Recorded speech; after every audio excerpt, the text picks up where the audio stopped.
Premirje med Iranom in Združenimi državami Amerike je prenehalo, s tem pa se začenja saga o morebitni ustavni krizi v Združenih državah Amerike.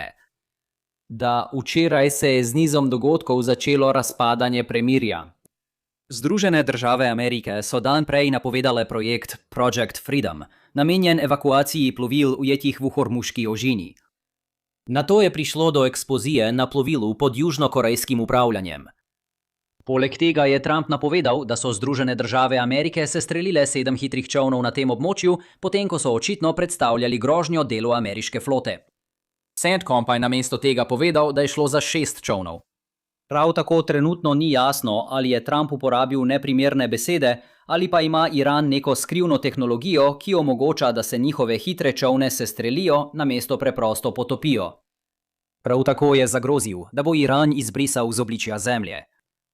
Nato je Iran izstrelil 12 balističnih raket, 3 križarske rakete in 4 enosmerne napadalne drone na Združene arabske emirate. Zakaj ZAI? Morda je preprosto blizu. Morda je Iran jezen, ker je ZAE zapustil OPEC. Kdo ve? Zanimivo je, da se zdi, da je Izrael pomagal sestreliti iranske rakete. To je pomembno, ker je bila ena od razlag za napad 7. oktobra ta, da bi vojaško zavezništvo med Izraelom in njegovimi arabskimi sosedi postalo neizvedljivo. A zdaj sodelujejo. Bodite pozorni na to, kaj se bo zgodilo s Saudsko Arabijo na tem področju, saj je to največje kraljestvo v regiji. Medtem so iranski državni mediji prav tako trdili, da so zadeli ameriško fregato. To bi bil najbolj zanimiv razvoj vojne doslej, saj Združene države trenutno nimajo nobene fregate. Kar zdaj gledate, je prikaz Constellationa, ki je še v gradnji. V vsakem primeru sem užival ob gledanju novic, kjer se sprašujejo, ali je premirje končano. No, tukaj je nekaj ostre analize, ki jo lahko ponudijo le črte na zemljevidih. Beseda je ceasefire. To je pravzaprav sestavljena beseda, ki jo sestavljata cease, kar pomeni prenehati, in fire, kar pomeni pok. Glede na to, da je pokanje ponovno začelo, verjamem, da je premirje končano. To seveda predpostavlja, da je premirje sploh kdaj bilo vzpostavljeno. Izrael je še vedno napadal Hezbolah v Libanonu. Ena od pogojev premirja pa je bila, da bi Iran ponovno odprl ožino. Torej, ne glede na to, na kateri strani geopolitične razdelitve ste, pogoji premirja niso bili izpolnjeni. Redek primer, kjer je pasivna oblika namerna, ker nočem povedati, kdo je kršil premirje. Vsekakor, obstajata 2 stvari, ki ju želim narediti v preostanku današnjega videa. Prvič, razpravljati o tem, zakaj Project Freedom ne bo deloval tako, kot je zasnovan. In drugič, o možnosti ustavne krize in zakaj bo še veliko več nenavadnosti glede tega, ali bo premirje vztrajalo. Začnimo s Project Freedom. In da povzamem, kar bom povedal v tem delu. Gledamo še en polovičarski ukrep, ko pa v resnici potrebujemo ali vse ali nič. To ni tradicionalna misija spremstva, kjer večja ameriška plovila plujejo v konvoju, da bi zaščitila prijateljska trgovska plovila, kot je bilo izvedeno med iransko-iraško vojno. To bi imelo vsaj nekaj možnosti za uspeh, čeprav iz razlogov, ki jih bom razložil v trenutku, razumem, zakaj Združene države ne uporabljajo te metode. Namesto tega se zdi, da CENTCOM poskuša vzpostaviti postopek za izleko plovil iz Perzijskega zaliva, kar bi jim vsaj omogočilo dostavo tovora na krovu in hkrati povečalo ponudbo transportnih plovil za preostali svetovni trg. To večinoma pomeni, da jih vodijo skozi ožino. CENTCOM je objavil le malo podrobnosti o tem, kaj to pomeni.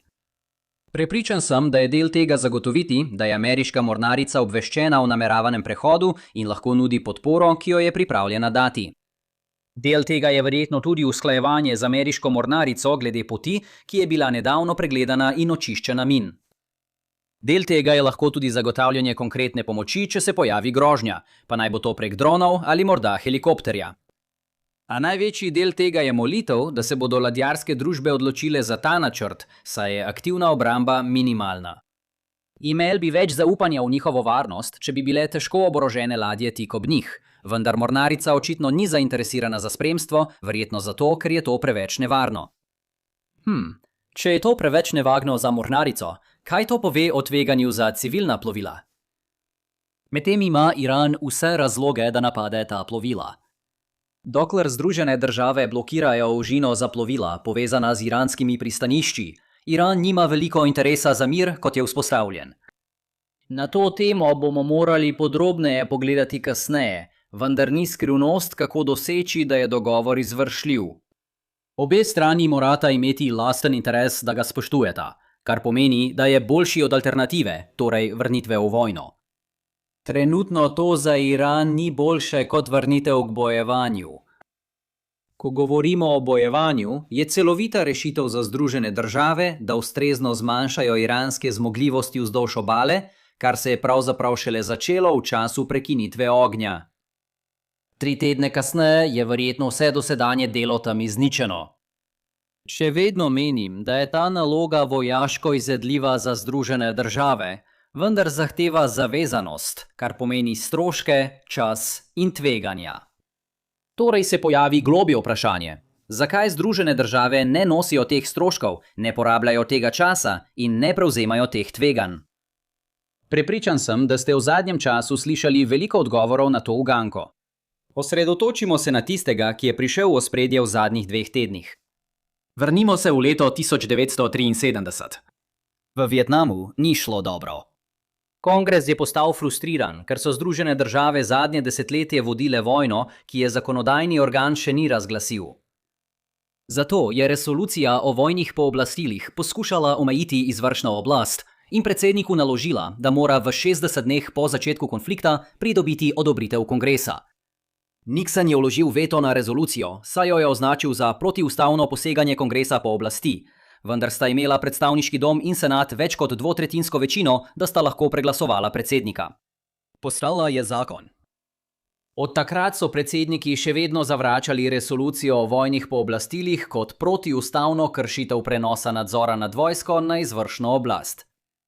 Predsedniki so kljub temu zgolj navidezno spoštovali resolucijo, saj niso želeli, da bi kongres predsednikovo politiko predložil Vrhovnemu sodišču v presojo. To si predstavljate kot obliko pogajanja o zakonih. To nas pripelje do trenutnih dogodkov. Iranska vojna se je začela 28. februarja. 60 dni je torej 28. april. Ta video objavljam na 67. dan, kar ni naključje, saj je to moj 67. dan objave videa. Po rezoluciji o vojnih pooblastilih je predsednik prejšnji teden potreboval odobritev kongresa. Kakšno je pravno mnenje administracije o tej zadevi? Hegseth je prejšnji teden pričal pred kongresom in je imel pripravljeno pravno teorijo. Da, minilo je 60 dni. Vendar to ni bilo 60 dni aktivnih sovražnosti. Premirje je v bistvu zaustavilo tek roka v zvezi z resolucijo o vojnih pooblastilih. Ta logika prav tako pomaga pojasniti odziv administracije na ponovno izbruh streljanja. Kljub temu, da streljanje ni več ustavljeno, smo še vedno v premirju, saj bi nasprotno trditev pomenilo, da bi se ura znova začela odštevati.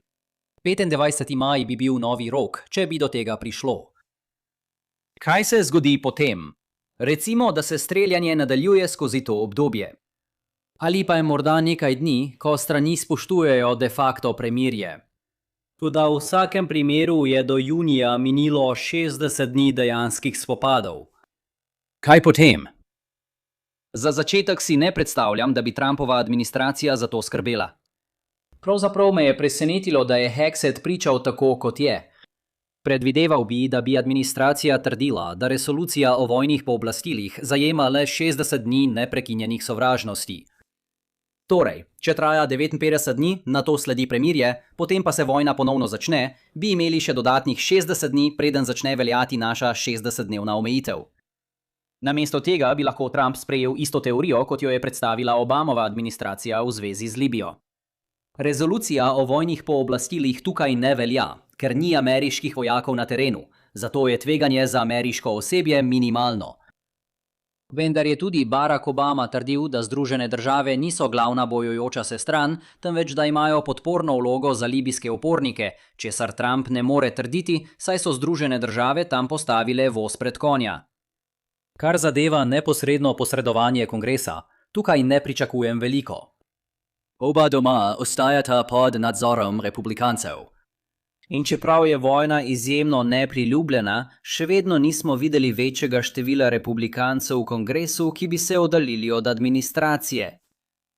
To bi se lahko spremenilo, ko se bodo približevale novembrske vmesne volitve in bodo ankete imele večjo težo, vendar to za zdaj ostaja le hipotetično. Ampak tukaj je stvar. Obstoječi zakoni v Washingtonu ne potrebujejo stalne potrditve, da bi še vedno veljali. Nadaljevanje po 60 dneh je še vedno nezakonito po resoluciji o vojnih pooblastilih, ne glede na to, ali jo kongres dejansko izvaja. Vsakdo, ki je bil prizadet zaradi nadaljevanja spopadov, ima pravico do tožbe, kar v bistvu pomeni vsakogar zaradi vpliva na višje cene goriva. Tako bomo morda videli, da bo Vrhovno sodišče obravnavalo primer v zvezi z resolucijo o vojnih pooblastilih in izvedeli bomo enkrat za vselej, ali je ustavna. Naj vas spomnim, da nisem pravnik, vendar kot politolog vas bom tudi spomnil, da je Vrhovno sodišče politični organ in da so pravne teorije manj pomembne kot politična usmerjenost sodišča. Trenutno je 6 od 9 sodnikov nagnjenih konzervativnosti, vendar se nekateri med njimi pogosto razhajajo z administracijo Trumpa glede različnih drznih politik. To je moj način, da povem, da ne vem, v katero smer bi se sodišče odločilo. Če sodišče razveljavi resolucijo o vojnih pooblastilih, potem je vse ostalo, kar bomo obravnavali, nepomembno. Najboljše, na kar bi nasprotniki vojne lahko upali, je pomoč po zmagi demokratov na novembrskih vmesnih volitvah. Če pa sodišče potrdi resolucijo o vojnih pooblastilih, potem se tukaj stvari začnejo zaostrovati. Trumpova administracija bi na to morala odločiti, ali bo spoštovala odločitev. Upoštevajte, da zakon predsedniku daje 30 dni, da brez odobritve zaključi konflikt. Predvideva se, da bi Vrhovno sodišče ta rok podaljšalo do trenutka, ko bo izdana odločitev, saj je namen 30-dnevnega obdobja, da se uredijo vse odprte zadeve. Potem morate upoštevati tudi, kako hitro je ukrepalo Vrhovno sodišče. Sodišče lahko ukrepa zelo hitro, kadar se za to odloči. Pomislite na primer Bush proti Goru leta 2000. Toda ponovno. Sodišče je politični akter in zavlačevanje primera je zanj koristno, saj s tem preloži problem in omogoči odločilnim sodnikom, da dlje časa ostanejo izven spora. Možno je, da se bo težava na to rešila sama od sebe. V tem primeru sodišču ne bo treba izdati odločitve. Bistvo je, da bomo morda na rešitev čakali do konca poletja ali celo dlje. Šele takrat bi lahko izbruhnila ustavna kriza, če Trumpova administracija ne bo spoštovala odločitve.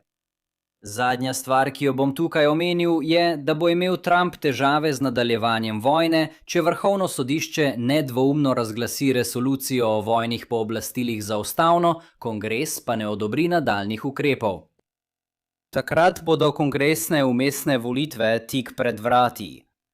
In čeprav dvomim, da bo veto odporna supervečina popolnoma ustavila izvršno oblast, bo dovolj republikancev prestopilo, da Bela hiša ne bo mogla sprejeti osnovnih zakonov o financiranju brez končanja vojne.